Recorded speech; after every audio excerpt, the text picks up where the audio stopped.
화목제사 제물을 바치는 사람이 소를 잡아서 바칠 때에는 누구든지 수컷이거나 암컷이거나 흠이 없는 것을 골라서 주 앞에 바쳐야 한다. 제물을 가져온 사람은 자기가 바칠 제물의 머리 위에 손을 얹은 다음에 회막 어귀에서 그 제물을 잡아야 한다. 그러면 아론의 혈통을 이어받은 제사장들이 그 피를 제단 둘레에 뿌릴 것이다. 제물을 가져온 사람은 화목제물 가운데서 내장 전체를 덮고 있는 기름기와 내장 각 부분에 붙어있는 모든 기름기와 두 콩팥과 거기에 덮여있는 허리깨의 기름기와 콩팥을 떼어낼 때에 함께 떼어낸 간을 덮고 있는 껍질을 나 주에게 살라 바치는 제물로 가져와야 한다. 그러면 아론의 아들들이 그것들을 제단에서 불타는 장작 위에 올려놓은 번제물 위에다 놓고 불사를 것이다. 이것이 제물을 불에 태워서 그 향기로 나 주를 기쁘게 하는 살라 바치는 제사이다. 이것은 너희가 어느 곳에서 살든지 대대로 영원히 지켜야 할 규례이다. 너희는 어떤 기름기도 어떤 피도 먹어서는 안 된다. 아멘.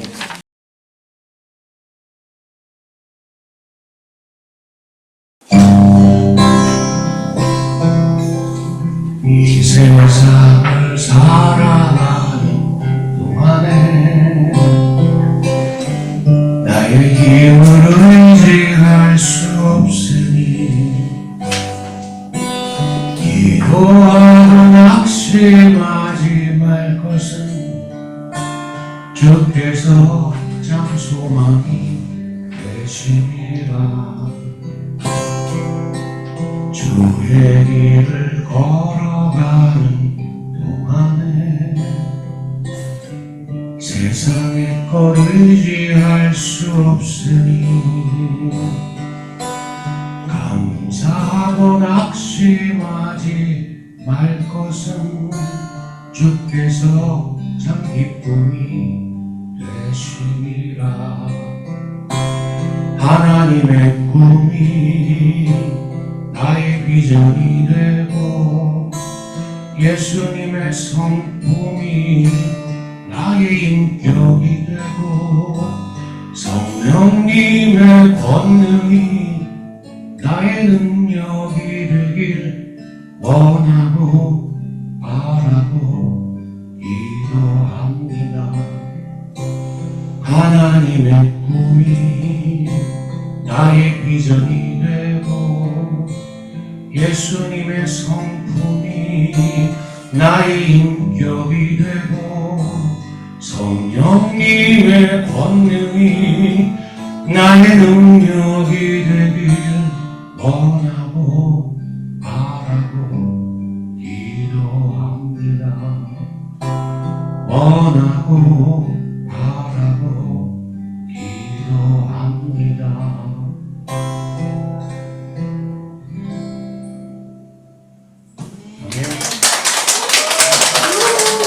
오늘은 오거리 교회가 1년에 한 번씩 특별히 기념하는 그런 주일입니다.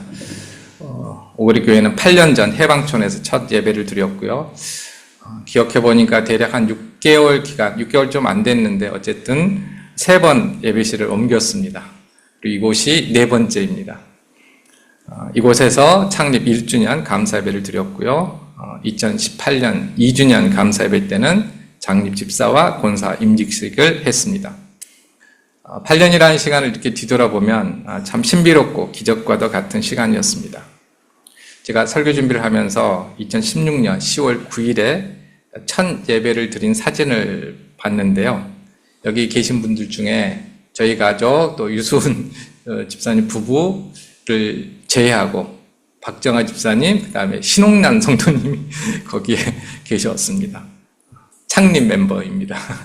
그리고 1년 뒤에 1주년 감사 예배 때는 김세현 성도님도 함께 계셨습니다. 오래된 저희와 함께한 성도님입니다. 그리고 이후에 이제 신경희 집사님, 김재원 집사님, 곽인수 성도님, 조상임 집사님, 송영신 집사님이 함께 오셨습니다.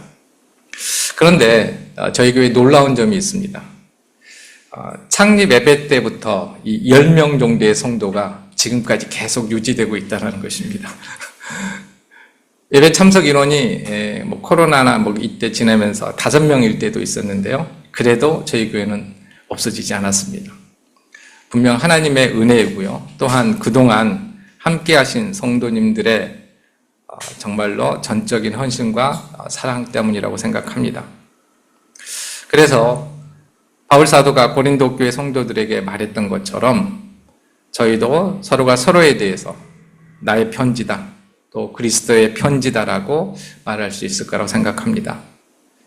예배와 성경 공부와 또 기도와 수련회와 독서 모임과 산책 모임을 통해서 서로가 서로에게 많은 마음의 편지를 주고받았고 또 그 안에서 서로를 통해 보내시는 그리스도의 편지가 있었다고 생각하기 때문입니다. 사역 초기부터 양적으로 좀 더 부흥했으면 좋겠다 하는 바람은 늘 있습니다. 그런데 8년의 시간을 지내면서 깨닫는 게 하나 있습니다. 하나님과의 관계를 잘 유지하면 하나님께서는 우리가 불가능하다고 생각하는 그 신비로운 일들을 경험하게 하신다는 것입니다. 그리고 우리가 원하는 방향과 하나님께서 원하는 방향이 무엇인지를 분명하게 알게 해주신다는 것입니다. 저희 교회를 통해서도 많은 신비가 있었습니다. 물론 성도님마다 그 신비를 다르게 생각할 수 있겠지만 저는 가장 큰 신비는 우리 모두가 바뀌었고 신앙이 점점 자라고 있다는 것입니다. 처음부터 저희 교회를 생각하면 기성교회에 저부터 잘 적응하지 못했던 사람들이 개인적인 인간관계로 인해서 친밀한 관계를 가졌던 그런 모임에 더 가까웠습니다. 그래서 신앙적으로 깊이 있는 대화나 교제에 이르지 못했던 것이 사실입니다. 하지만 분명 지금은 우리는 교회다라고 말할 수 있을 것 같습니다. 이런 변화가 개인의 능력이나 인간적인 방법을 통해서가 아니라 우리가 하나님과 바른 관계를 맺으려고 했기 때문에 가능한 것이었다고 생각합니다. 과연 신앙이 자란다는 것이 무슨 의미일까요? 여러 가지로 설명할 수 있겠지만 저는 사람이 바뀐 것이라고 생각합니다. 그러니까 신앙이 성숙해진다, 신앙이 성장한다 이렇게 표현을 하더라도 결국에는 그것은 바뀌는 것으로 나타난다고 생각합니다. 저도 그렇지만 나이가 들어갈수록 참 바뀌기 힘든 것 같습니다. 익숙한 생각과 삶의 태도가 더욱더 확고해지는 것 같습니다.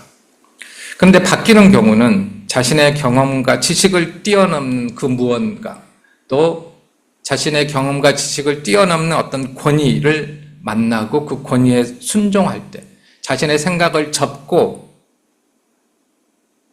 내가 권위 있다고 생각하는 그분께 순종할 때 가능해진다라고 생각을 합니다. 우리 오거리교회 성도님들의 변화는 우리는 의식하지 못했지만 제가 8년을 뒤돌아보면 성경을 권위 있는 하나님의 말씀을 믿고 그 말씀을 함께 읽고 나누면서 우리 자신도 모르게 조금씩 변화가 일어났다고 생각합니다. 물론 아직 예수 그리스도의 완전한 수준에는 이르지 못했지만 그분처럼 성장하고 있는 것은 분명합니다. 사실 저희 교회에는 특별한 이벤트나 프로그램이 없습니다. 매주일 예배를 드리고요. 작년부터 이제 아침 기도회를 시작을 했습니다. 독서 모임과 산책 모임도 있습니다. 그런데 다른 교회와의 어떤 차별점이 있다면 매달 한 번씩 성찬을 거행한다는 것입니다. 일반적으로는 저희 교단에서는 1년에 2번 정도 거행을 하는데 저희는 매달 한 번씩 거행하고 있습니다. 그 다음에 성경부 많은 교회들이 하지만 저희 교회는 정말로 아무런 교재 없이 성경 본문 말씀에 직면하는 그러한 성경 공부를 한다는 점입니다. 평범하다면 평범하고 이것이 특별하다면 특별하다고 할 수 있겠습니다. 그런데 이러한 모임을 통해서 저희는 하나님과 점점 더 친밀한 관계가 되었다라고 생각합니다. 이러한 친밀한 관계를 맺거나 유지하는 것을 신학적으로 표현하자면 하나님과 화목하다라고 말할 수 있습니다. 하나님께서는 자신의 백성들과 화목하기를 원하십니다. 그래서 구약시대에는 오늘 우리가 읽었던 본문 말씀처럼 화목 제사를 드리게 하셨고, 또 예수 그리스도의 십자가 사건 이후에는 예수님이 흘리신 피로 인해서 더 이상 제사 없이도 하나님과 화목되는 일을 가능케 하셨습니다. 그리고 예수님은 이 화목의 복음, 화평의 복음을 기억하며 기념하라고 말씀하셨습니다. 그래서 초대교회 성도들은 이 제사가 없어졌지만 성찬을 나누며 이 말씀을 실천했습니다. 그리고 바울 사도도 이러한 화목을 원하시는 하나님의 성품이 우리의 삶에서 나타나야 된다고 이렇게 말합니다. 여러분 쪽에서 할 수 있는 대로 모든 사람과 더불어 화평하게 지내십시오. 하나님과 화목해진 사람, 그 사람은 이웃과 화목해져야 된다는 그런 말씀입니다. 오늘 설교 본문은 출애굽한 이스라엘 백성들이 지키도록 시내산에서 주신 화목제사에 대한 규정입니다. 특별히 소를 제물로 바칠 때의 규정입니다. 오늘 본문 말씀은요. 이어지는 6절에서 11절까지는 양을 제물로 드릴 때, 12절에서 16절까지는 염소를 제물로 드릴 때의 규정입니다. 그래서 바치는 제물의 종류만 바뀌었지 그 방법은 계속 같은 방법으로 이렇게 반복되고 있습니다. 그래서 오늘 1절에서 5절 그리고 17절 말씀을 살펴보면 이 화목제 전체에 대한 어떤 말씀을 우리가 살펴보는 것과 같습니다. 화목제사를 위해 소를 바치는 것은 수컷이나 암컷이나 상관이 없습니다. 중요한 것은 흠이 없는 것을 골라 바쳐야 됩니다. 제사를 받으시는 하나님은 거룩하신 분이기 때문에 그렇습니다. 흠 없는 것들을 바쳐야 됩니다.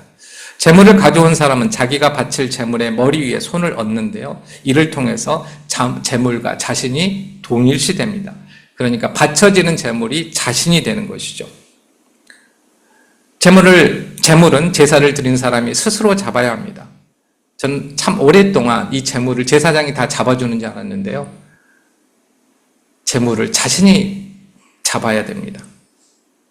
이것은 하나님과 화목하기 위해서 인간이, 개개인이 하나님께 반드시 헌신이 필요하다는 것을 말하고 있습니다. 제사를 드린 사람이 제물을 잡으면 제사장은 그 제물의 피를 제단 둘레에 뿌리는데요. 이 행위는 정결해진 제사자는 이제 거룩하신 하나님께 나아갈 수 있다는 것을 의미하게 됩니다. 그리고 제물 중에서 다른 제물은 굉장히 좋은 부위를 하나님께 드리거든요. 근데 이 화목 제물은 내장, 가장 깊은 곳에 있는 기름기, 내장에 있는 기름기와 그 껍질을 하나님께 드립니다. 그것은 가장 소중한 것을 하나님께 드린다라는 의미가 있습니다. 그리고 하나님께서는 가장 최소한의 것을 받으시고 다 받으셨다라고 인정하셨다는 그런 의미이기도 합니다. 그리고 번제 같은 경우에는 남은 것은 전부 다 밖에 다 가져가서 태워버리거든요. 근데 이 화목제물은 내장 기름기와 껍질을 제외하고 모두 다시 선물로 되돌려줍니다. 그래서 제사장과 제사를 드리는 사람, 그리고 제사를 드린 사람이 초대한 사람이 함께 나눠 먹습니다. 이를 통해서 하나님과 화목됨을 감사하며 관계가 깨진 사람을 식탁에 초대하며 이웃과 화목을 이루게 됩니다. 이렇게 화목제사는 하나님과 화목의 근거에서 이웃과의 화목을 이루는 제사입니다. 특별히 다른 제사와는 달리 제사를 드린 후에 바친 제물을 다시 선물로 돌려받아서 나눠 먹으면서 반드시 이웃과 화목을 이루어야 되는 그런 특별한 의식입니다. 그리고 17절 말씀처럼 이것은 이스라엘 백성들이 어디에서 살든지 간에 영원히 지켜야 할 규례입니다. 오늘날에는 이 제사가 이제 없어졌으니까 우리는 이 제사를 드릴 수가 없고 드릴 필요도 없습니다. 그런데 이 화목제사의 의미와 이 은혜가 오늘날에는 이 성찬에서 우리가 오늘 또 나눌 이 성찬에서 기억되고 반복되고 있습니다. 우리가 하나님께서 화목제사를 정하신 이유를 알게 된다면 얼마나 하나님께서는 일관성 있게 우리와 화목하기를 원하셨는지를 깨달을 수 있습니다.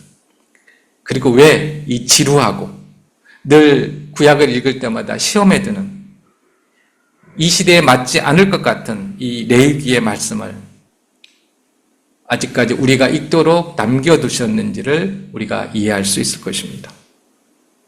하나님께서는 지금으로부터 약 3,400년 전에 모세를 통해서 이스라엘 백성이 자신과 화목할 수 있는 방법을 알려주셨습니다.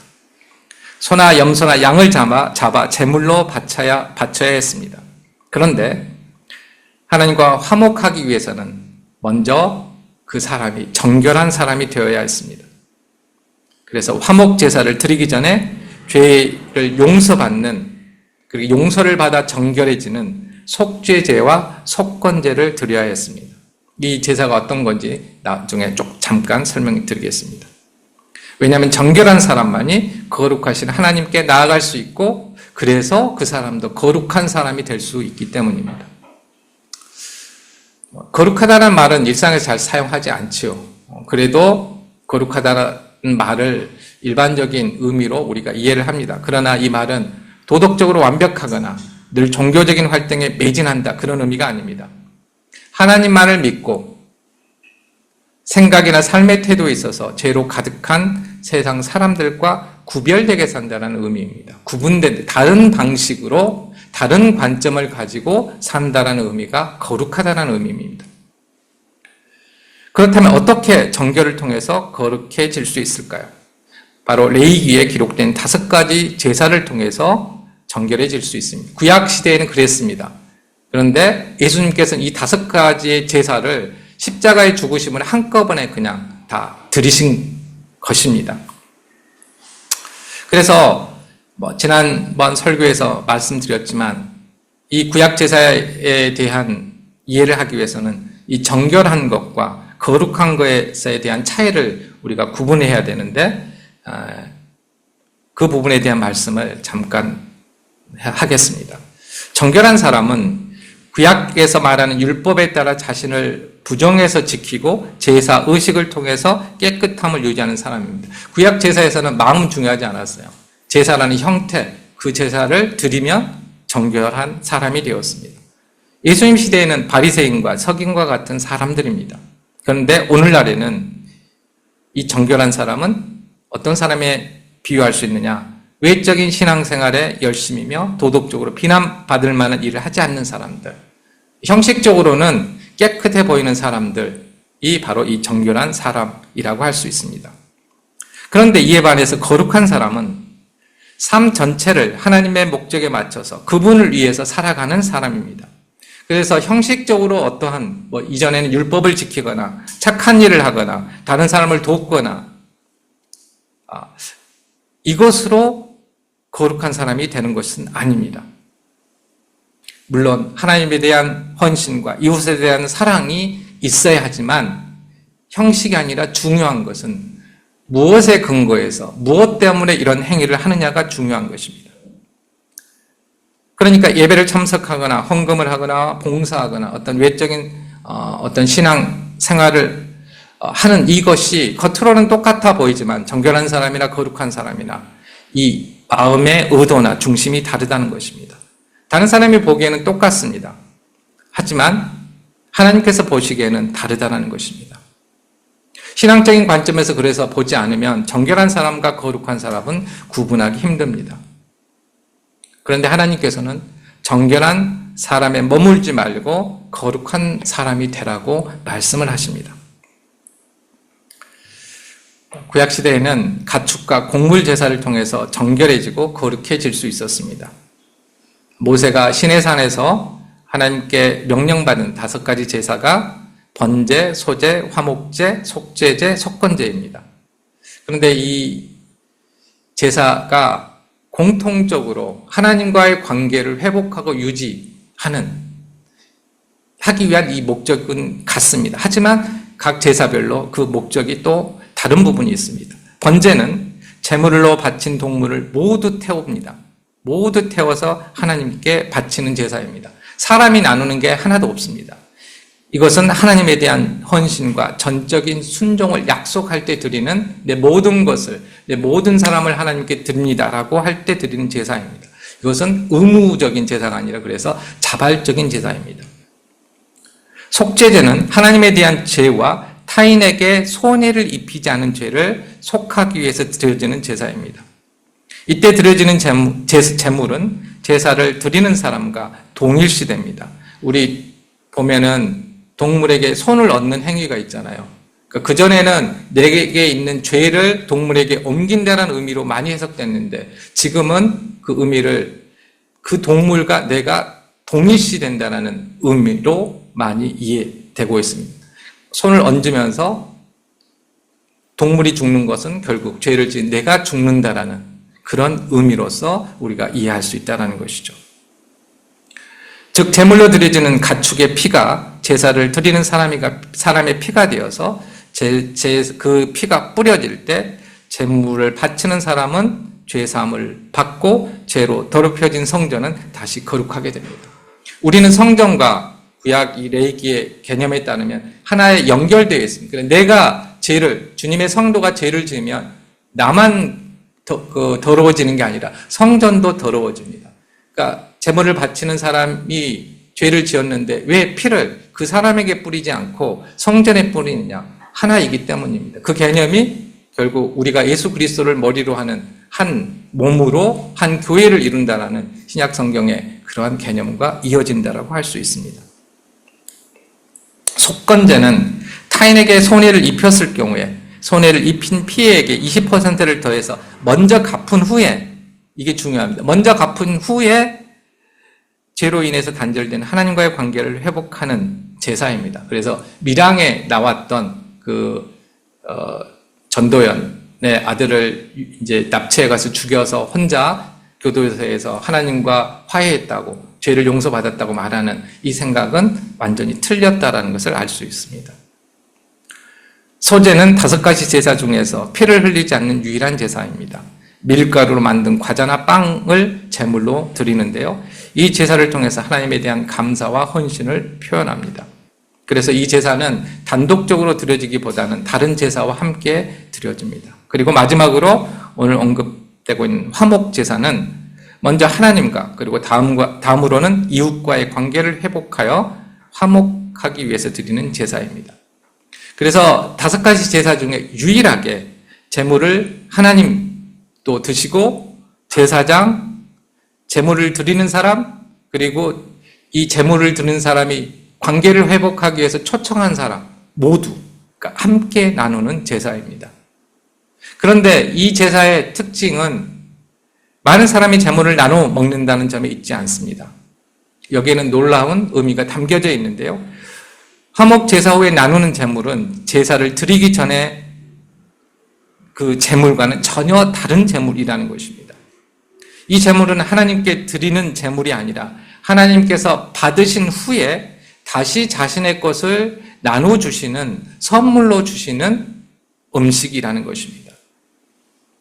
이 선물로 주시는 제물은 제사장과 그의 백성들과 화목을 확증하셨다라는 증거로 주시는 음식입니다. 그리고 이웃과 나누며 화목을 이루라고 하시는 하나님의 선물입니다.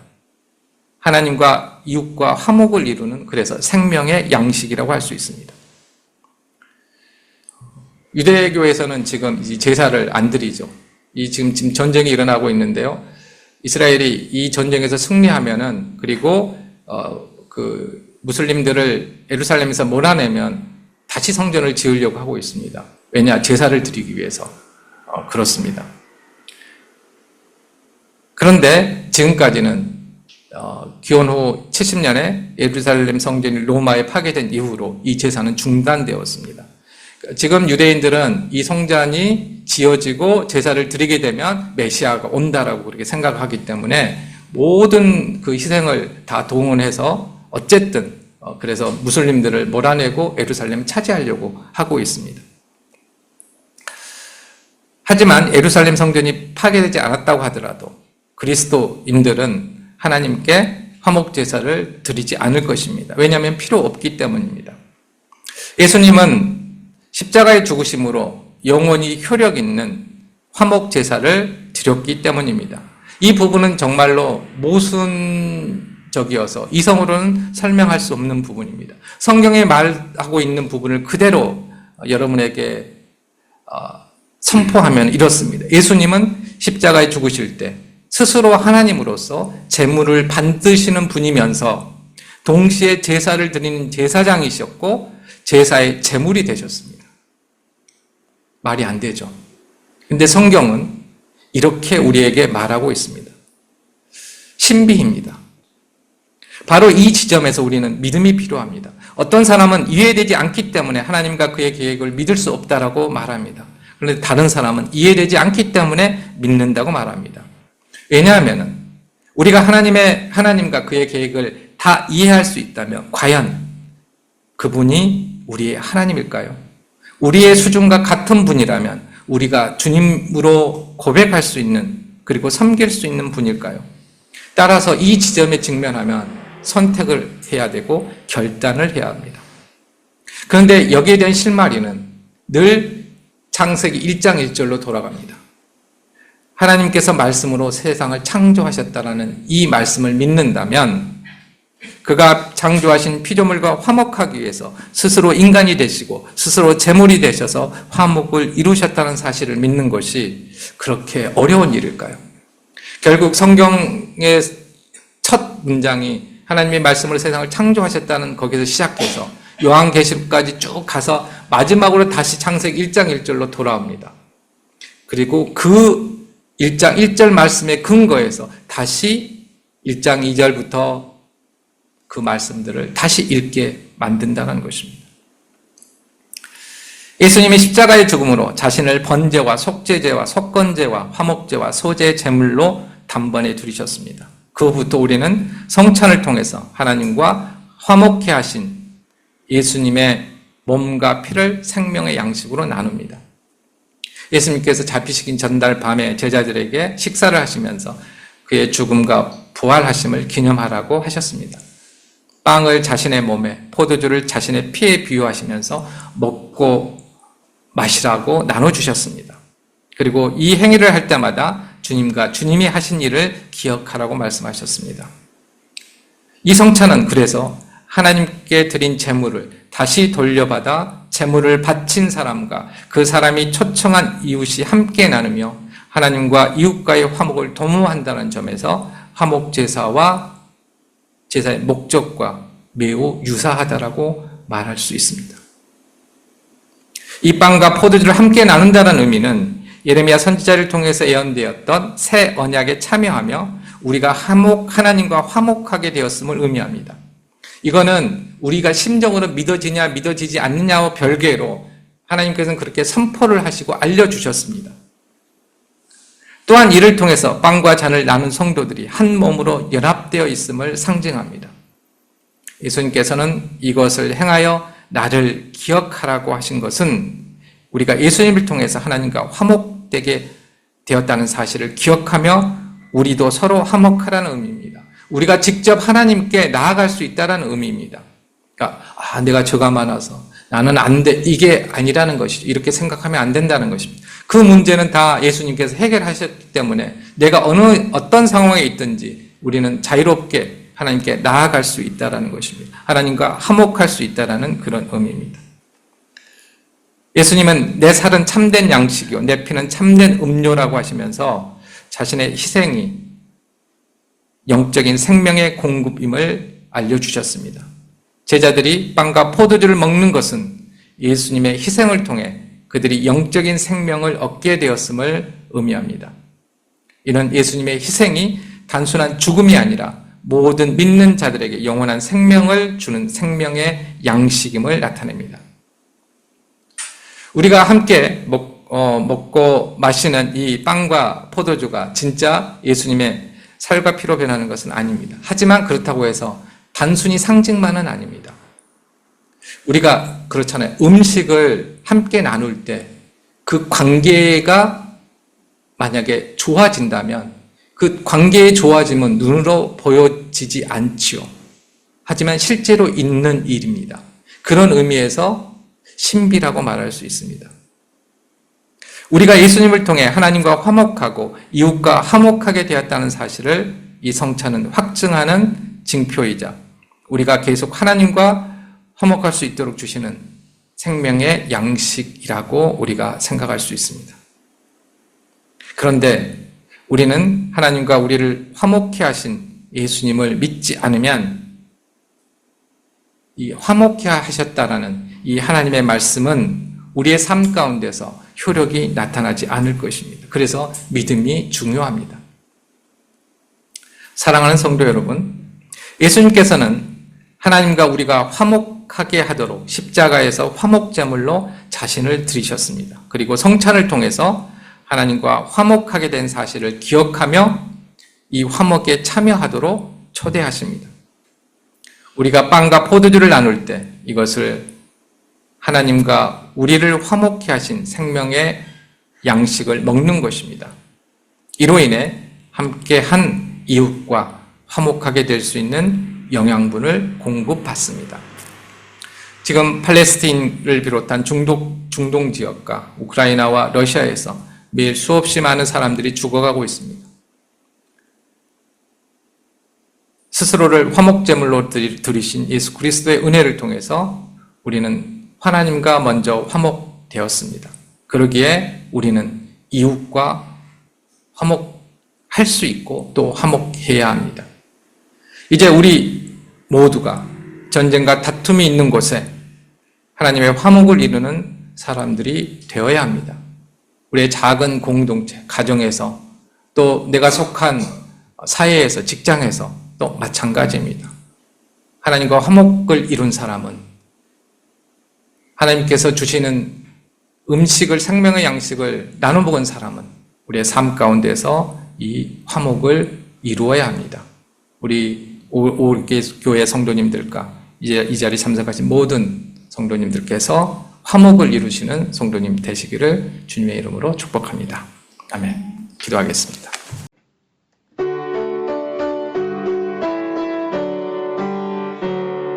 주여 우리 축복하소서.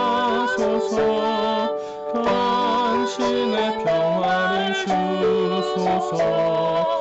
우리 위에 주의 손으로 주여 잡아주소서.